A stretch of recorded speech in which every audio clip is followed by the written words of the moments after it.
जय हिंद दोस्तों। तो कैसे हैं आप सभी दोस्तों। स्टॉक मार्केट के अंदर तो रेगुलर गिरावट देखने को मिल रही है, लेकिन इसके साथ साथ कुछ अच्छे स्टॉक्स जिनको काफ़ी अच्छा माना जाता है, काफ़ी अच्छे सेगमेंट में काम कर रहे हैं, वो भी गिरते हुए दिख रहे हैं। केन्स टेक्नोलॉजी ने वैसे तो अपने इन्वेस्टर्स को काफ़ी अच्छे रिटर्न्स बनाकर दिए हैं और फ्यूचर की परफॉर्मेंस के लिए काफ़ी ज़्यादा प्रोमिस भी किए हैं, लेकिन आज की डेट में ये स्टॉक 5 से 6% की गिरावट पर देखने को मिला है। 4,681 के प्राइस पर आज की डेट में ट्रेड कर रहा है। लेकिन इसी स्टॉक का पिछले एक साल का चार्ट अगर आप देखेंगे तो इस स्टॉक ने 7,000 के आसपास का भी नंबर दिखाया है और आज की डेट में 4,500 के आसपास ट्रेड कर रहा है। मतलब अपने टॉप से तो ऑलमोस्ट 25% की गिरावट है पिछले एक साल की, और टॉप से ऑलमोस्ट 35 से 40% के बीच की गिरावट है।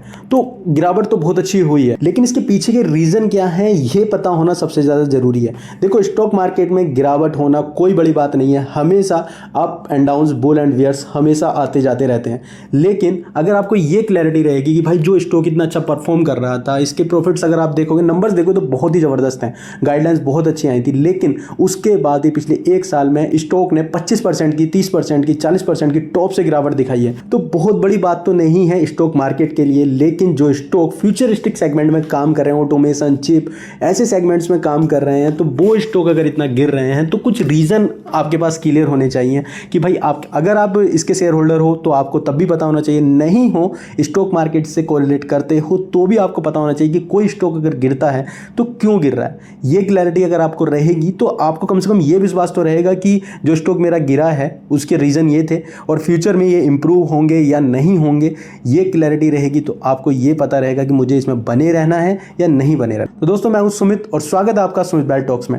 आज इस कॉन्सेप्ट को क्लियर करेंगे कि स्टॉक के अंदर इतनी गिरावट क्यों आई है। ये सारी चीज मैं आपके आगे क्रिस्टल क्लियर करने वाला हूं, इन डेप्थ, थोड़ा सा इन डेप्थ इसके फाइनेंशियल टर्म्स को भी समझने की कोशिश करेंगे। तो वीडियो में लास्ट तक बने रहिएगा। लेकिन दोस्तों, हमारी कोई बाई और सेल रिकमेंडेशन नहीं है, ये वीडियो कंप्लीटली एजुकेशनल पर्पज से बनाई गई है। और अगर आप चैनल पर न्यू आए हैं तो प्लीज चैनल को सब्सक्राइब करना बिल्कुल मत भूलिएगा। ये आपके लिए कंप्लीटली फ्री है, लेकिन हमारे लिए बहुत ही ज्यादा वैल्यूएबल है। तो अब आते हैं केन्स टेक्नोलॉजी के बिजनेस पर। पहले बिजनेस समझना भी जरूरी है। तो केन्स टेक्नोलॉजी मेनली प्रोवाइड कराती है conceptual design, process engineering, integrated manufacturing, life cycle support for the major player in the automotive, industrial, aerospace, defence, outer space, nuclear, जो फ्यूचर डिमांड हो सकती है इंडिया की, क्योंकि अभी गवर्नमेंट की साइड से भी गाइडलाइन आई है न्यूक्लियर एनर्जी के लिए। उसके साथ में medical, railways, internet of things IoT और इंफॉर्मेशन टेक्नोलॉजी मीन्स IT। देखिए, आप सारी चीज़ अगर देखेंगे ना तो पूरी इंडस्ट्री सारी कवर हो जाती है इसमें। मतलब सभी के लिए सर्विस प्रोवाइड करा रहे हैं, कुछ एक ऐसी फिक्स जगह भी नहीं है, क्योंकि जहां पर टेक्नोलॉजी है वहां पर केन्स की सपोर्ट चाहिए ही। इसी के बेस पर ये सारी की सारी इंडस्ट्रीज इनके कस्टमर्स बन जाते हैं। कुल मिला के ये चीज़ तो क्लियर हो गई कि केन्स का जो बिजनेस है ना वो सारे सेगमेंट्स में काम कर रहा है, मीन्स सभी टाइप की इंडस्ट्रीज के लिए काम कर रहा है। तो बिजनेस की साइड तो ये क्लियर हो जाता है। तो दूसरी बात आ जाती है क्वार्टरली रिजल्ट्स की।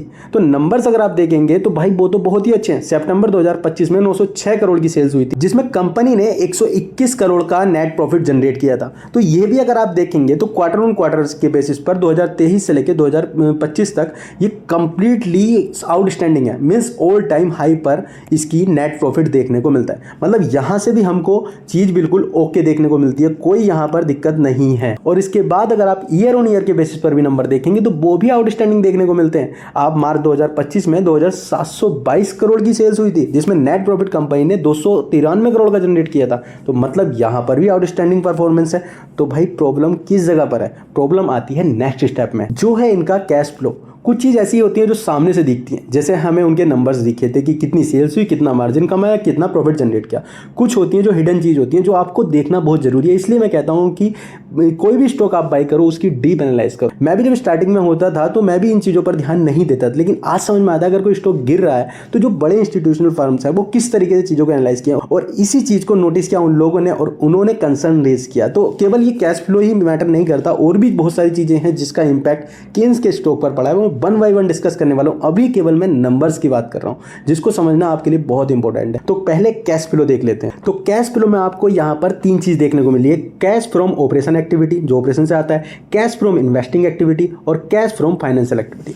तो वन बाय वन चीजों को थोड़ा समझने की कोशिश करते हैं। तो कैश फ्रॉम ऑपरेशन एक्टिविटी अगर आप देखेंगे तो यहां पर आपको दिखेगा कि जो ऑपरेशन से इनको प्रॉफिट जनरेट हुआ है, प्रॉफिट फ्रॉम ऑपरेशन देखेंगे तो वो 171 करोड़ का 2023 में मिला था, 272 करोड़ का 24 में, और मार्च 2025 में 434 करोड़ का ऑपरेशन से प्रॉफिट जनरेट हुआ था। तो ये चीज यहां तक तो पॉजिटिव देखने को मिली है, लेकिन उसके बाद प्रॉब्लम खड़ी होती है जो है वर्किंग कैपिटल के अंदर चेंज। यहां पर अगर आप देखेंगे तो मार्च 2023 में माइनस के 163 करोड़ का था, 24 में 153 करोड़ का, थोड़ा डाउन हुआ, लेकिन मार्च 2025 में ये नंबर पहुंच चुका है 452 करोड़ का, मींस ऑल टाइम हाई। मतलब कंपनी के पास कैश है ही नहीं काम करने के लिए, मतलब उनका पैसा कंप्लीटली फंसा हुआ है और यही इनके लिए एक नेगेटिव पॉइंट बन चुका है। लेकिन अगर इसको समझे कि ये जो चेंज है, कैपिटल चेंज जो देखने को मिला है, ये किस तरीके से जनरेट हुआ, तो अगर आप इनके रिसीवेबल देखेंगे तो यहां पर देखने को मिला कंटिन्यूअसली नंबर इंक्रीज होता हुआ, वो भी नेगेटिव में।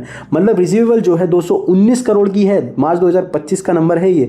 तो आप खुद सोचिए कि आपने प्रोडक्ट बनाया, मार्केट में दिया, अपने कस्टमर्स को दिया, उसके बाद उन्होंने प्रोडक्ट तो कंज्यूम कर लिया आपका, लेकिन अगर आप पैसे मुझको नहीं देंगे, तो मतलब मैंने आप प्रोडक्ट दिया तो मैं कहां से लेके आऊंगा, मेरे पास तो वो नंबर दिखता रहेगा कि मैंने 219 करोड़ का आपको माल दिया हुआ है, लेकिन पैसा मिल ही नहीं रहा। पैसा मिलेगा तभी तो मैं आगे काम कर पाऊंगा और मेरे पास कैश नेगेटिव दिखाएगा। तो इसकी वजह से रिसीवेबल मतलब कंटिन्यूअसली बहुत इंक्रीज हो चुका है, लेकिन कस्टमर की साइड से इनको पैसा रिसीव नहीं हो रहा है। चलो पैसा रिसीव नहीं हो रहा, वो हो जाएगा, लेकिन उसके साथ में कंपनी के पास इन्वेंट्री अगर आप चेक करेंगे तो ये भी कंटिन्यूअसली इंक्रीज हो चुकी है। मार्च 2025 में इन्वेंट्री अगर आप देखेंगे 266 करोड़ की नेगेटिव में दिख रही है। मतलब इसका सिंपल है कि आपने अपने गोडाउन में माल तो भर रखा है, जो भी आपके सप्लायर्स हैं, जो भी वेंडर्स हैं, वहां से माल लिया हुआ है, जिसकी वजह से आपकी इन्वेंट्री बहुत इंक्रीज हो चुकी है। इसके 2-3 रीजन हो सकते हैं। या तो आपकी फ्यूचर की डिमांड की जो एक्सपेक्टेशंस है ना कि भाई फ्यूचर में हमारा माल बहुत बिकेगा, आपने अपने गोडाउन में भर के रखा हुआ है, फ्यूचर में बहुत बिकेगा ये सोच के रखा हुआ है। और साथ में अगर आप अपनी इन्वेंट्री बढ़ाते जा रहे हो, अपने गोडाउन में माल रखते जा रहे हो, तो भाई वो पैसे से ही बनाया ना, वो माल फ्री में तो बना नहीं है। तो उसकी वजह से क्या हुआ, आपका जो कैश फ्लो है वो निगेटिव हो गया, क्योंकि माल बना के रख लिया तो कैश फंस गया आपका। आपने अपनी जो डील थी, जो पेमेंट थे वो कर दिए, तो वो कैसा जो कैश था वो इन्वेंट्री के बेस में फंसा हुआ है। उसकी वजह से पूरा कैश फ्लो और भी ज्यादा निगेटिव हो गया। और इन सभी चीजों के बेस पर यहां पर कैश फ्रॉम ऑपरेटिंग एक्टिविटी अगर आप देखेंगे तो मार्च 2023 में माइनस के 42 करोड़ का था, 2024 में 70 करोड़ प्लस था, लेकिन मार्च 2025 में ये माइनस के 82 करोड़ पहुंच चुका है। मतलब ये है कि आपका प्रॉफिट तो इंक्रीज हो रहा है, लेकिन कैश फ्रॉम ऑपरेशन एक्टिविटी जो है ना वो निगेटिव में है। तो कहीं ना कहीं तो मिसमैच हो रहा है। आपके क्वार्टर नंबर्स इतने सही चल रहे हैं, ईयरली नंबर्स बहुत अच्छे चल रहे हैं, लेकिन उसके बाद भी आपके जो कैश फ्लो है ना वो निगेटिव में देखने को मिला है। ये जो मिसमैच है ना, इस चीज़ को ही लोग पकड़ते हैं, इसी चीज़ को इंस्टीट्यूशनल फर्म ने पकड़ा है और उस चीज़ को बताने की कोशिश की है। उसके बाद आ जाता है इनका cash from the investing activity. तो केन्स टेक्नोलॉजी का कंटिन्यू एक्सपेंशन चल रहा है। ये तो आपको भी पता चलता होगा न्यूज़ में कि भाई केन्स यहाँ पर एक्सपेंशन कर रहे हैं, इस सेगमेंट में एक्सपेंशन कर रहे हैं, तो ये अच्छा है। लेकिन फ्यूचरिस्टिक सेगमेंट को देखा जाए तो उसके हिसाब से अच्छा है। लेकिन आफ्टर ऑल ये चीज़ तो सोचनी होगी कि आपको कोई भी इन्वेस्टिंग करनी है, उसमें आपका कैश बर्न होगा। आप लैंड परचेज करोगे, मशीनरी परचेज करोगे, मैन पावर परचेज करोगे, इन सब चीज़ों को, उसके साथ में आप ऑपरेशन भी एक्टिवेट करने वाले हो ना, उसके लिए भी आपको कैश लगने वाला है। तो ये सारा कैश कहाँ से आएगा? आप कुछ कमाओगे तभी तो उस कैश को जनरेट कर पाओगे, लेकिन आपको ये एक्सपेंशन करना है तो आप चाहे कर्जा लोगे, किसी से डेप्ट लोगे या फिर कहीं से कैश जनरेट करोगे। आफ्टर ऑल आपके नंबर्स तो निगेटिव होते चले जाएंगे और यही चीज एक रेड फ्लैग जनरेट करती है केन्स टेक्नोलॉजी के लिए। तो अब मैं कंक्लूड करता हूं कि इस पूरे उसमें हमें क्या चीज पॉजिटिव और क्या निगेटिव मिली, मींस ऊपर क्या जा रहा है और नीचे क्या जा रहा है। तो प्रॉफिट अगर आप देखेंगे तो ये ऊपर जाता हुआ दिख रहा है, लेकिन कैश फ्लो अगर आप देखेंगे तो वो नीचे आता हुआ दिख रहा है। ऐसे ही रिसीवेबल मींस जो कंपनी को रिसीव करना है लेकिन कैश मिल नहीं रहा, उसके लिए वो हाई होता हुआ दिख रहा है, मींस आपका पैसा फंसा हुआ है। उसके बाद इन्वेंट्री वो ज़्यादा हो चुकी है क्योंकि माल आप कस्टमर तक नहीं पहुंचा पा रहे हैं। उसके बाद वर्किंग कैपिटल जो है वो बहुत ज़्यादा निगेटिव हो गया। निगेटिव इसीलिए हो गया, कंटिन्यूसली एक्सपेंशन चल रहे हैं लेकिन पैसा मार्केट से नहीं आ रहा आपके पास। उसके बाद एक्सपेंशन बहुत हैवी है, अच्छी बात है एक्सपेंशन, मैं तो मानता हूँ एक्सपेंशन होना चाहिए। उसके बाद बोरोइंग, सारी चीज़ें हो रही हैं, ये सारी चीज़ें हो रही हैं, लेकिन कहाँ से पैसा आ रहा है? फाइनल आता है बोरोइंग, जो कि कंटिन्यूसली इंक्रीज होती हुई दिख रही है। और मार्केट इसी वजह से निगेटिव रिएक्ट कर रहा है, क्योंकि मार्केट में ऑलरेडी कंसोलिडेशन फेस है, निगेटिव गिर रहा है। निफ्टी 50 ऑल टाइम हाई है, लेकिन small cap micro cap company की तो भाई बैंड बजी हुई है।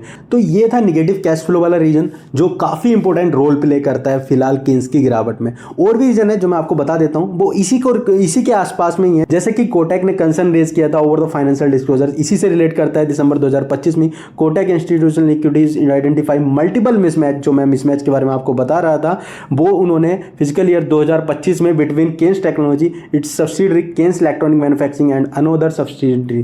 तो कुल मिला के यही था कि जो मिसमैच जो मैंने आपको बताया, इनकी सब्सिडरी में एक्सपेंशन हुआ, कैश बर्न हुआ, तो वो मिसमैच जो देखने को मिला उसी के ऊपर कंसर्न रेज किया कोटक इंस्टीट्यूशनल इक्विटी फर्म ने। उसके बाद में कोटक ने नेगेटिव कैश फ्लो के लिए भी अपना कंसर्न रेज किया था कि भाई मार्च 2025 के हिसाब से देखा जाए तो आपका जो कैश फ्लो है वो भी नेगेटिव देखने को मिला है। फ्यूचर में भले ही ये पॉजिटिव हो जाए लेकिन FY 26 में 27 के आसपास, लेकिन फिलहाल देखने को मिला है ये नेगेटिव कैश फ्लो। उसके साथ में भाई JP मॉर्गन इतनी बड़ी फर्म है, उनकी साइड से भी एडवाइस है इन्वेस्टर के लिए कि भाई फिलहाल अवॉइड करना बॉटम फिनिश को, मतलब बाइंग इनटू ए फॉलिंग स्टॉक मींस वही बोलते हैं ना कि ये गिरते हुए चाकू को नहीं पकड़ना चाहिए, रेड फॉल हो सकता है। तो वही चीज़ को उन्होंने बताया, एडवाइस किया है कि इन्वेस्टर को गिरते हुए टाइम पर स्टॉक को बाय मत करना। तो जो स्टॉक गिर रहा है उस टाइम पर बायर को तो मना हो गई ना, लेकिन उसके साथ में सेलर्स को क्या हुआ, उनके अंदर पैनिक आया, पैनिक की वजह से स्टॉक कंटिन्यूसली और ज़्यादा गिरने लगा।